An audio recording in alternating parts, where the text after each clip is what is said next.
Masih di acara Ada Kelas di ATV. Baiklah anak sekalian, seperti yang Pak Mas sudah janjikan pada segmen sebelumnya, setelah ini kita akan membahas mengenai hewan heteroterm, yang mana ini masih terkait dengan cara mengatur suhu tubuh pada hewan, ya, agar kalian lebih memahami. Sekali lagi, silahkan simak penjelasan berikut ini. Ya, berikutnya adalah heteroterm. Nah, ini heteroterm ini yang namanya heteroterm dari kata heterogen, ya. Jadi dia macam-macam, memiliki suhu tubuh tinggi dan dapat diatur. Namun pada saat yang lain lebih mendekati keadaan hewan berdarah dingin. Nah, inilah yang dinamakan dengan hewan heteroterm. Dapat memproduksi panas atau endoterm, namun tidak dapat mempertahankan suhu tubuhnya pada kisaran suhu yang sempit. Nah, contohnya mamalia kecil atau hewan-hewan mamalia, hewan-hewan menyusui yang kecil, beberapa burung, dan serangga yang terbang. Nah, itu dikenal dengan istilah hewan heteroterm. Berikutnya anak sekalian, klasifikasi pengelompokan hewan berdasarkan cara hewan dalam mengendalikan suhu lingkungan atau suhu tubuh. Dalam mengendalikan suhu tubuh, yang pertama ada thermoconformer, yaitu menyesuaikan suhu tubuh dengan suhu lingkungan serta mengambil panas dari lingkungan luar. Sedangkan hewan termoregulator, yaitu hewan yang mengatur suhu tubuhnya. Hewan yang mampu mengatur suhu tubuhnya sehingga berbeda dengan suhu lingkungan luar. Contohnya mamalia dan burung. Itu perbedaan antara hewan cara mengendalikan suhu tubuhnya. Ada thermoconformer dan ada thermoregulator.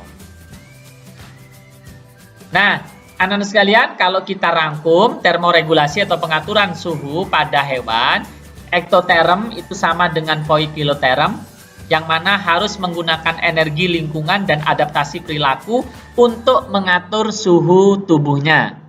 Nah, ini biasanya dapat kita jumpai pada hewan invertebrata atau hewan tidak bertulang belakang. Ya, contoh bekicot, cumi-cumi, udang, dan sebagainya.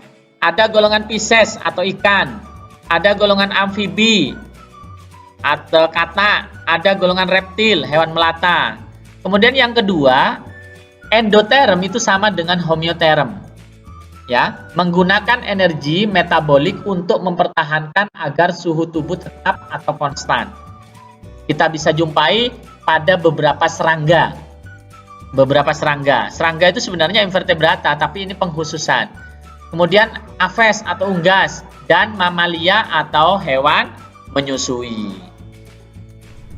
Ya, itu tadi anak-anak sekalian mengenai penjelasan bagaimana cara penyesuaian suhu tubuh pada hewan.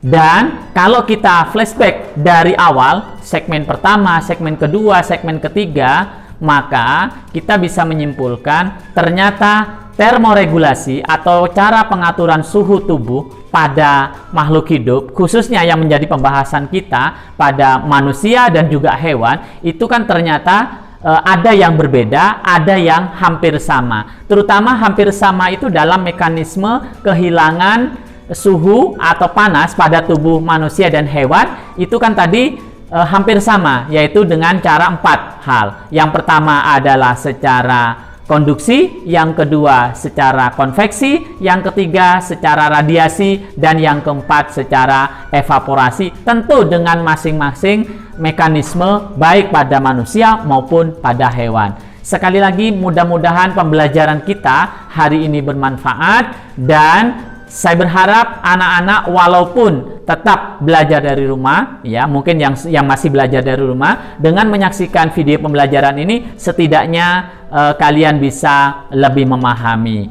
dan tetap semangat dalam belajar agar kalian bisa mencapai cita-cita kelak. Amin. Terima kasih. Mohon maaf kalau ada kekurangan. Assalamualaikum warahmatullahi wabarakatuh.